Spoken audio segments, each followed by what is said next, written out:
Lab Coat Agents, what is going on? Thank you so much for tuning in today with Tristan Almada, my sidekick and co-host and moderator. Today we have a really amazing guest.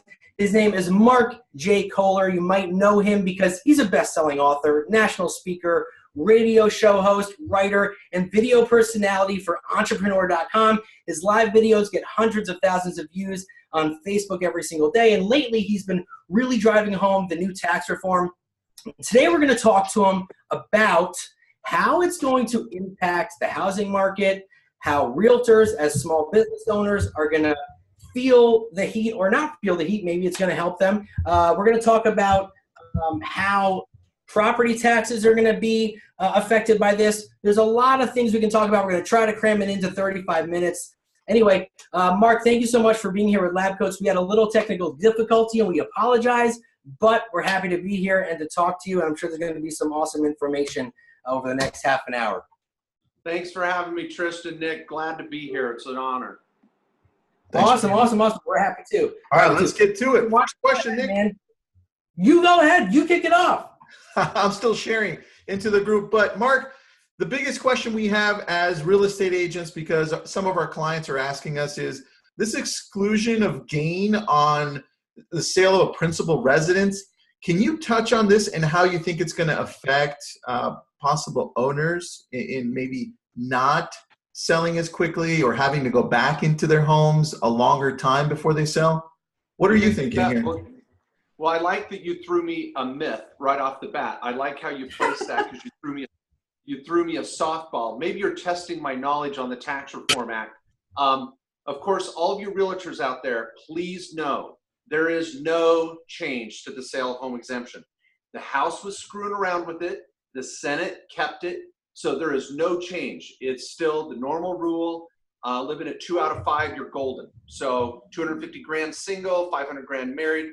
So that's not going to have any impact at all. Thank heavens the Senate saved us on that one. Perfect. All right. Good, man. Thank you. Appreciate that. All right. Now, I have a question. Oh, good. Yeah, let me start with this because Mark was talking about this the other day on Facebook about the entertainment expense and how that might affect local businesses. Now, in real estate, it's a little bit different because we can't really use gifts or trips or dinners as incentives to get a client, right? I mean, there's a fine line there. But we can give closing gifts. We can take our clients out to dinner afterwards. We can take our teams on trips when they hit their goal. Like Tristan just took his entire team of 24 to Disney World, and I don't think he's going to be able to write that off. So can you explain how that might impact us as real estate business owners? Yeah, well, you threw out a bunch there. You threw out gifts, you threw out travel, and you threw out dining, and you threw out entertainment. 4 different rules. Let me say what the rules what the rules were for 2017 and how many of you are filing your taxes now. So let me clear up a few issues there. Where to start? Okay, dining. Dining has always been a great write-off. Realtors need to take advantage of that. For 2017, you're going to want to maximize that. Whenever you go out to eat and talk with the client and talk business, that was a write-off last year.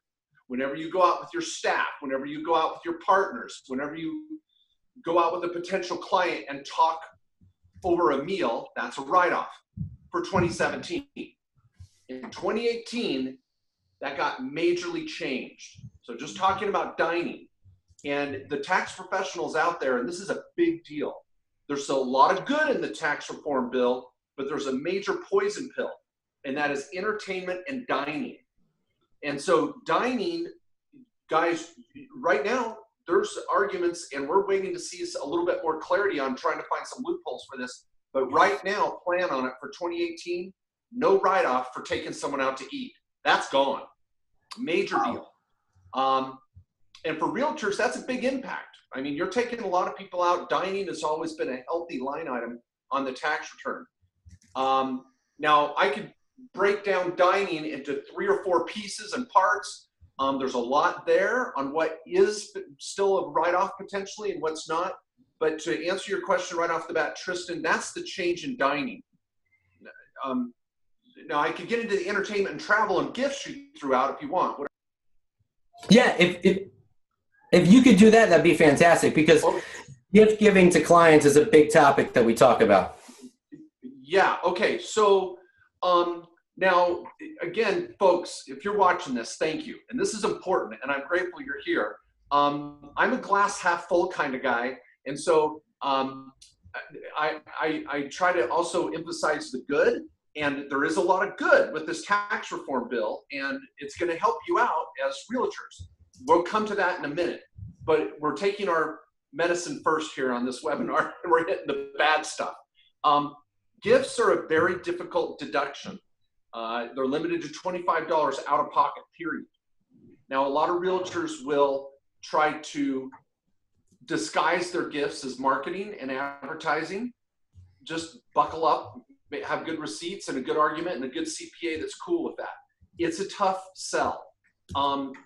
And so be careful with the gifting. And again, that's separate from dining, and that's separate from entertainment, and that's separate from travel. If you're going to give someone a gift, it's stupid. It needs to be really changed. I agree, but it's limited to $25. So you might bury some expenses in advertising and marketing. I'm not endorsing that. You need to talk to your accountant and make sure you're okay on where you find that balance. That's great information, because you see a lot of agents giving really lavish gifts to their clients, like, you know, sports cars and whatever the case may be. And I don't know how that even, I don't know how that even gets through. Now, yeah. And let me say this from a marketing standpoint. I give gifts away. Absolutely. Gift giving is an important tax strategy. An important business building strategy, but it doesn't mean it's a write-off. So a lot of realtors that might buy a new Sub-Zero fridge for their client in their new house that they help them close this $1 million deal, and you go buy them a fridge, that's great. You're going to get great referrals from that. But unless you 1099 them, you're not writing that off. So it doesn't mean stop giving gifts. It just knows you may not get a write-off for it. Got it. So in terms of gifting things to your team members, like your buyer agents, like Tristan took his entire team. Where'd you go? Disneyland, Tristan? No, Universal Studios, you know, Harry Potter Land. Universal Studios. Mark, as soon as I watched your webinar on that, I texted Tristan. I was like, you just took your entire team to Universal Studios and you can't write that off. So is that true? He cannot write that off now? Well, and no offense, Tristan, I don't know if you could write the whole thing off even last year. So be careful promulgating that strategy. Let me say, now for 2017, here was the prior rule. If you want to take your partner, your team, your employees, and you want to go have a business meeting and then enjoy the rest of the day at Disneyland or Universal Studios, or go to a baseball game or go to a theater show, and you have a collaborative meeting and talk business, I can write off a day at Disneyland. I'm cool with that. And if I take my entire team and I pay for a one night's hotel and their airfare there and back, maybe 2 nights hotel max, I might be able to write that whole thing off. But I better freaking have a great agenda, a 4-hour meeting some point, and really talk business while I'm there. That could normally be a write-off in the past. Now, moving forward, no entertainment deduction at all. This is crazy, people. Wow. I know realtors, you've got to be swearing, but this is really, really good that Tristan and Nick are bringing you this information, because it's really, really powerful. Because you want to know this before you make some poor economic decisions. So now the rule is no golfing. Now this is as a write-off. Now again, you may still continue to network and do these things, but there's no write-off for entertainment, like golfing, going to the spa, the movie tickets, the theater tickets, the baseball game, the football game, the skybox, none of that. Mark, is a write-off. What about, I had a question here from the audience. What if you put your logo on a really expensive gift? Does that count as advertising then? Or how does that work? Or does that not even matter? Okay, so jumping back over to gifts, putting your logo on a particular item and then giving that item away as a gift, now there's where you start to find the gray areas, where your accountant might say, hey, let's throw that in advertising. And I might be excited for that. I would probably go for that in an advertising or marketing budget for giving away items that are logoed. But I don't know if you can put your logo on that new Sub-Zero fridge for your client. That's what I was thinking too. Don't try us, Mark. Realtors will do anything for business. Yeah. Very true. Mark, all right, next question here. Completely different topic here. Mortgage interest deduction. Tell us a little bit about it. So, because we're already running out of time. Well, I've got this beautiful whiteboard behind me, and I want to use it. Beautiful. I've got my Go website for it. here too. Now, let me make an important 2 points, and I appreciate, again, Nick and Tristan, you guys having me on the show. Here's an important point. IRS regs are still to come out on a lot of this. There's going to be a slew of case law, audits, and over the next 18 months, we're going to see a lot of movement on strategies and finding loopholes. People, you want to be following me on my, and I say this humbly, drink my Kool-Aid. I've got an incredible newsletter every week. It's free. I've been doing it for 10 years. I've got some great books on Amazon. I have a weekly podcast myself on iTunes. And I encourage you to catch my blog and follow me on social media, my YouTube channel. I will be bringing, as I do for Nick and Tristan, I will be bringing you updates on a regular basis on nuances just on entertainment or dining or gifts. I'll find the loopholes for you. Let me just let everybody know your website. It's markjkohler.com, Kohler. Go sign up for the newsletter. It's free. It's really amazing. You'll learn a lot of good stuff. So go do that. Okay, so let's have fun with this for a minute. Let's talk about this mortgage interest deduction. And I hope I can come back again sometime with you guys, and because there's so much here. So mortgage deduction, mortgage interest. Let me say it this way. There's a lot of confusion that mortgage interest has been completely screwed over, even for rental properties. It's not. Now, one of my recommendations for all my realtors is to pick up one rental a year. Your real estate professionals, you get a huge write-off for that. Remember, for rentals, there is no change. So you're going to continue to write off your state and local taxes, your property taxes. You're going to write off your mortgage interest. There's no change here, and you should be writing this all off. So for rental properties, no change. Big deal. And by the way, Mark, I want to mention, because I saw you on Good Day LA on your Facebook, and I love how you always tell all of your clients to invest in at least one rental property a year. I was like, dude, yes. Yes. Yeah, I love it. Rental property is one of the best places. Now, if I have to, let's just as an aside for you realtors listening here, and this is the type of stuff I teach, my realtors can a lot of times get too hyper-focused on living month to month and making money and living a cool lifestyle, and they're not peeling out profits and deploying them for the future, because there's ups and downs, right, people? And so two major areas that I want my realtors deploying their profits is in rental property and their self-directed 401k. Because in a solo 401k, you can still do rehabs and fix and flips and rentals. You can do Bitcoin and Ethereum, buy Super Bowl tickets or a Kentucky racehorse. You can do all that in your 401k, as well as buy rentals in your own name, because as a real estate professional, you're going to get tremendous flow-through write-offs for that.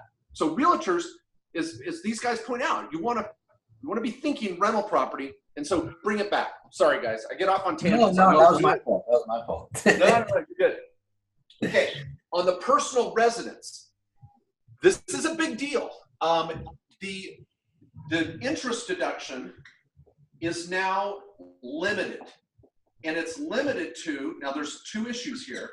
It's limited to $750,000 of mortgage.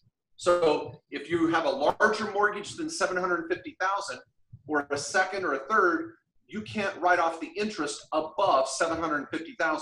Now, I know many of you realtors out there are like, hey, I don't have many clients with the $750,000 mortgage anyway. It's only a handful of clients, and I get it. But here's the poison pill in this. No write-offs for HELOC interest, seconds, or refis. This has to be acquisition indebtedness. So when you go get your first mortgage, you get the write-off for that. It's arguable that the refi isn't even going to cut it anymore. It's only interest on the acquisition indebtedness. Now, again, I'm going to be there giving you updates on this, but this is how the tax reform package reads. Wow. No write-offs for any equity mortgages. Wow. Wow. Okay. Man, how do you see that, Mark? How do you see that just from, I mean, it hasn't been in place for a while, but how do you see that affecting people refinancing just to take out money to remodel homes? Because, you know, that could go, I mean, why would I fix up my home if it's not going to be tax deductible anymore? Well, here's the thing, guys, that's a great question. And some people ask, Mark, what's your take on the real estate market? Is it going to have a major impact? Here's my answer, and it is no impact. Now, that's a little bold, and let me tell you why. People generally make good economic decisions. I didn't go get a HELOC to put in a new kitchen and increase the value of my home by 3 times what I spent, just so I could get an interest deduction.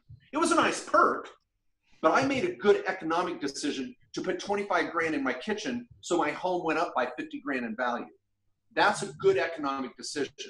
And also, I think a lot of people are going to buy homes because it's oftentimes better than renting. You can get a better deal buying rather than renting. Now, that's not in every market. You get in some high-priced markets, I might want to rent versus buy. But I don't think the interest deduction drove real estate purchases, drove refis, or drove HELOCs. I think economics will prevail. So I don't see a big impact there. That's my take. Got it. Good. So Tristan and I are in higher end markets. I mean, he's in the Malibu area, much higher end than me. You know, you're talking about $10 million homes. I don't think that's going to be affected whatsoever because those are typically purchased in cash, believe it or not. You know, I'm in a market where our average price point is about $800,000. Now, our property taxes are average 17 to 20 grand. And so now with the final bill, which is allowing, you know, an itemized deduction of only up to $10,000, which includes state and local taxes, how's that going to affect the northern New Jersey market and the southern California market? Well, you guys saw this in the news. The big debate is, do I take the standard deduction or do I itemize now? Exactly. Yeah, for middle income America, and this is for all you realtors, at the end of the day, you're still filing a personal tax return. So we're still going to get to the creme de la creme, massive cool tax write-off. Tristan and he said we're going to wait till the end, Mark, to really wow our audience with the best news yet. So we're going to come to the 20% flow-through deduction, which you have to know about. Yes. But at the end of the day, we're all still personal tax return filers. So the itemizing has generally been a huge benefit to us living in a state with high state taxes or high property values so that we could take what's called the SALT deduction, the state tax, and also the property tax deduction. And we had quite a bit of mortgage interest to write off. These were big deals. Now they're both limited. The SALT deduction is limited to 10 grand. And it's going to have a big impact on my California clients, or big markets, you know, the New Jersey clients, the New York, Illinois, Chicago. If you own an expensive home and have high property taxes, this is going to hurt.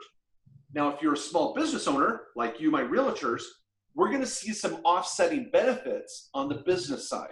I just had a phone call with a client today that's making $700,000-800,000 grand a year in California in a $2 million home. And he's like, I'm going to get hosed on itemizing, but I'm going to see some major savings in my business. I'm just hoping to break even.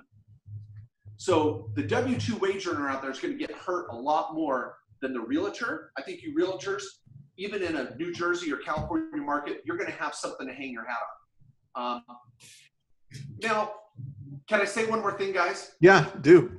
For the middle income American, which is defined as anywhere between $40,000 to $120,000 a year. And I would say 80% of the realtors I know and our clients, they're making anywhere from 80 to 100 grand. That's common, and that's okay. That's a very successful realtor business. Now, I know there's some of you broker realtors out there. You're going to hit some home runs. You might make 200, 300, 500 grand, and that's great. But for the average realtor, making 6 figures is a good, healthy goal. Well, you're going to be fine with now what's the double standard deduction, which is 24 grand if you're married filing joint, and 12 grand if you're single. So you're going to hang your hat over here and not worry about this huge property tax deduction. Not a lot of realtors are living in a $10 million home. So you're going to be okay. Now, for those of you that are making $300,000-400,000 grand a year and have a really nice home and some itemized deductions in a big state, you're going to hopefully find a balance. So it's technical, guys. I hope that helps. It's tricky. No, definitely. Because that was one of the things, like, do you take the standard deduction or, you know, in an area like where I'm in, where Tristan is, I mean, it could be a difficult situation. Tristan, did you have a question? Because Mark, I have a question, man, because we get this a lot. I'm in California, Southern California. And do you see this specific thing that you just talked about affecting our market a lot more than middle America? How do you see this? Is it a benefit? Is it not a benefit? Well, that's a good comment. And I've lived in Orange County. And I have a lot of clients that live in Orange County, and they find it more affordable to rent rather than to buy. True. That's a very common situation in high-priced markets. So do you think we're going to have more people choosing to rent and take their monies and invest it in rental properties? Guys, I've said that before. If I've got a couple $100 grand to burn, do I want to drop it on a down payment in Orange County on a home? Or do I want to take that 200 grand and go buy 4 rental properties and have cash flow that pays my rent to live in Orange County? And I think if we're going to have more people consider doing that. Got it. It's hard to say what impact, you know? So you see people maybe possibly going into markets that are more affordable with that money that they have, and then still renting in areas like Orange County or Malibu. Because out here, Malibu, Calabasas, we do see some people coming in renting like for crazy amounts, which is absurd, but you know, people are still doing it. So I see your point. That's interesting. I didn't think about that before. Yeah, I think the economics will generally drive this.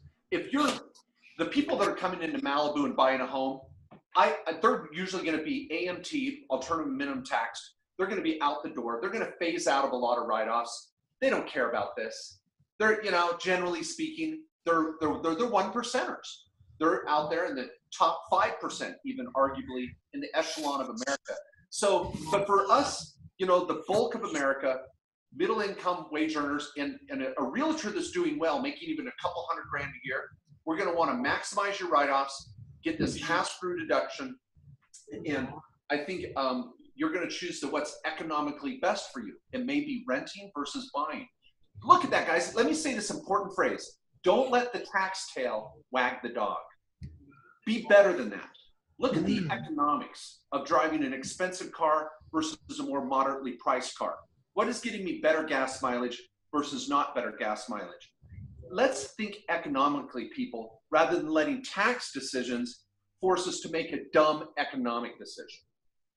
I mean, I completely agree with that 100%. I mean, we saw a little bit of a slowdown in November, you know, and December. I mean, partly because of the holidays, but also in part because people were just kind of on the edge of their seat, like what's going to happen, what's going to happen, what's going to happen.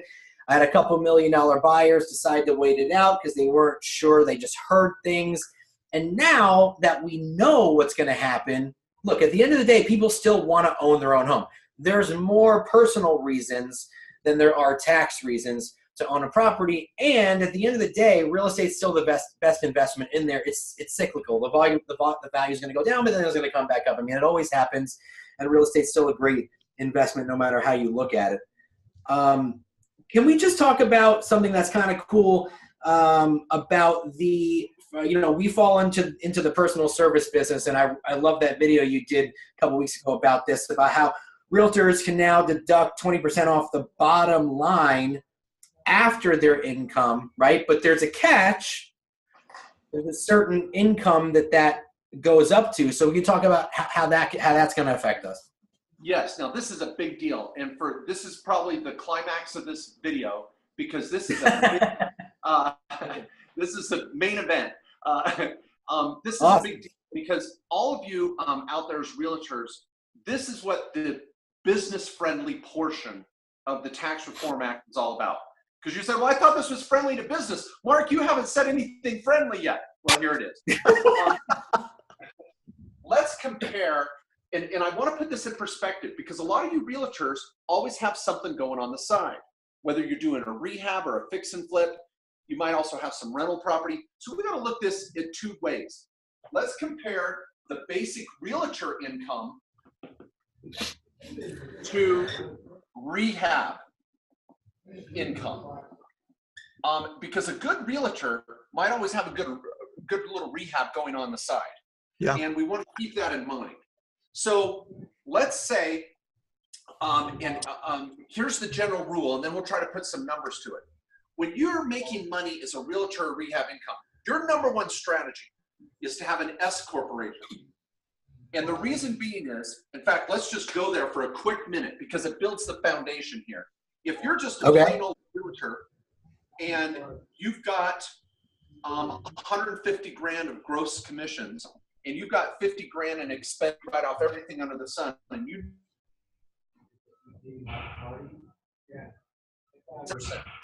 that's 15 grand right off the top. So people, what we want to do is every realtor that I consult with, and we set up S Corps all over the country, call me, we'll hook you up. Don't try to do this on LegalZoom. I have 2 full-time employees with our service, fixmylegalzoomentity.com. I mean, this is what, I have 2 full-time employees. Literally, just fixing the mess. Your LegalZoom is our Zillow. There you go. All right. Now, in an S Corp, guys, if you make the same money, 150 grand, spend 50, net 100, we're going to take maybe 40 grand of this as salary and the other 60 as flow through income. This is going to save self-employment tax of 15.3%. See, over here, I paid 15% on the entire 100 grand. Here, I only pay 15% on the 40. So on this note, I just saved $9,000 by using the S Corp. Guys, wow. That's phase 1. Now, this plays out into this in a big way. So level 1 is everybody, you're going to bring in your 150 grand, you're going to do your S Corp, and this is whether you're a rehabber or you're a realtor, and you're going to net 100 grand. So the first level of defense is we're going to save self-employment tax. We're going to take our 40 grand as a W-2. We're going to create a K-1 for 60 grand. Now, this is going to be example number 1. We're going to come to another one here in a minute. So we take our salary, we take our K-1 of 60. Right here, and I'll do a different color, we just saved self-employment tax of 9 grand. Now, I know you naysayers out there are saying, well, my accountant won't let me take that little of salary. But this is too aggressive salary. You got the wrong accountant. I'm sorry. We've been teaching this for 15 years. I've been with countless IRS agents and IRS agents on my radio show. I've written about this for 15 years. This is a subjective analysis. There's case law to support this. If your accountant is forcing you into a 50-50 split or even taking more salary than K-1, I think you've got a far too conservative accountant, and I'll stand behind that. So, and I apologize if some of you accountants that just rubbed you wrong. Be careful. Now, the next level here, this is now a 2-level strategy because now you're going to get the tax deduction of 20%. 20%. So that's another 12 grand, and you only pay taxes on 48.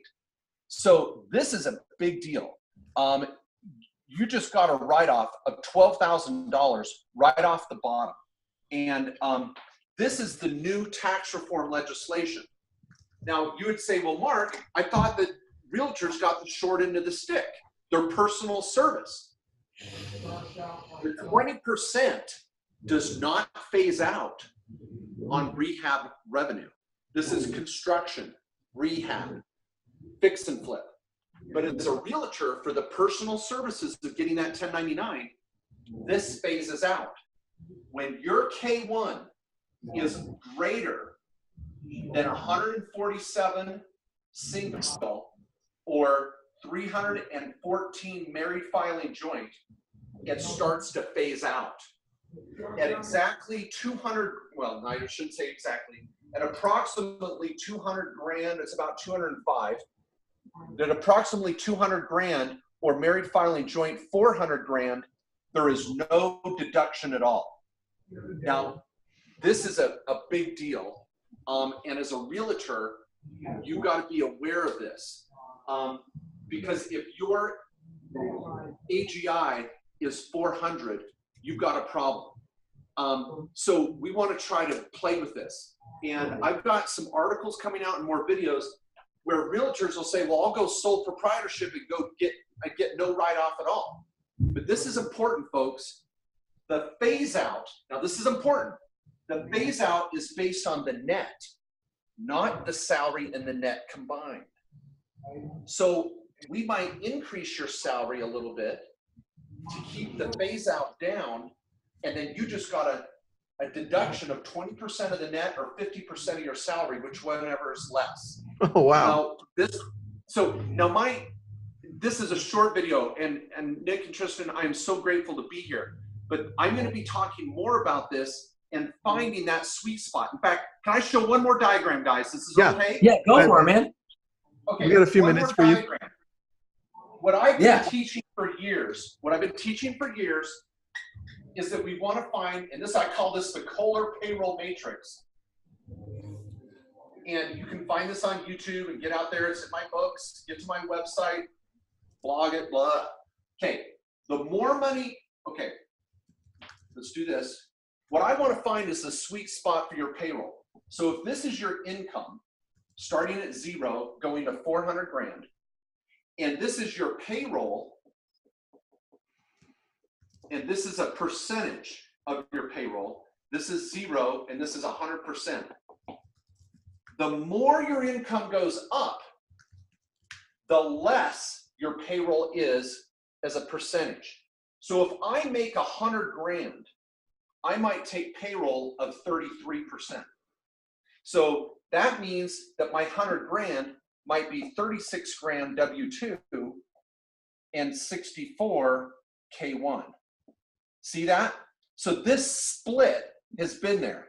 Now we've got another variable. The other variable is, where is my deduction? And as your income goes up, your deduction for the 20% will be at a certain level, and then it'll phase out. And so we're trying to find this third line and make more sense of it for the 20% deduction.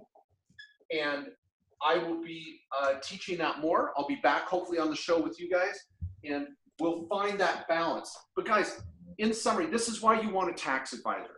You, as a realtor, I know you hate this. You want to get out and sell, sell, sell. But you're the captain of your ship. You want to know enough to be dangerous and make sure you have the right accountant.